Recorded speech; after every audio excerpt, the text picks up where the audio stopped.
సవినయంగా మనవి చేసేది ఒక్కటే, పిఎస్ఆర్ ఆంజనేయులు మీ కొలీగ్, ఆయన స్వభావం ఏంటో మీకు బాగా తెలుసు.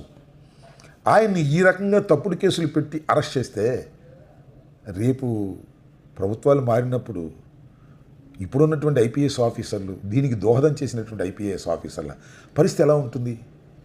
యువతల ప్రభుత్వాలు కూడా కక్షపడితే దీన్ని కొద్దిగా లోతుగా ఆలోచించుకోవాల్సినటువంటి అవసరం ఉందని కూడా ఈ సందర్భంగా నేను మనవి చేస్తున్నాను. పిఎస్ఆర్ ఆంజనేయులు గారు ఐపీఎస్ ఆఫీసర్ కాబట్టి ధైర్యవంతుడు, ఎదుర్కోగల శక్తి ఉన్నటువంటి వ్యక్తి. ఖచ్చితంగా ఆయన చాలా త్వరగా బయటకు వస్తాడనుకుంటున్నాను. అంతేకాకుండా ఈ కేసు నిరూపణ అయ్యేటువంటి కేసు కాదు, ఆధారాలు లేనటువంటి కేసు, అక్రమైనటువంటి కేసు. చివరికి ఈ కేసు కొట్టేసే కేసే తప్ప మరొకటి కాదనే విషయాన్ని కూడా ఈ సందర్భంగా నేను చెప్పదలుచుకున్నాను.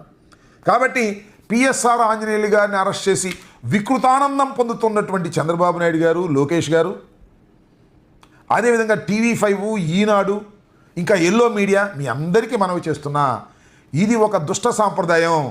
ఈ సాంప్రదాయమే మీ మెడకు తర్వాత చుట్టుకుంటుంది అనేది కొద్దిగా గుర్తుపెట్టుకుంటే మంచిదని నేను మీకు చెప్పదలుచుకున్నాను. ధన్యవాదాలు.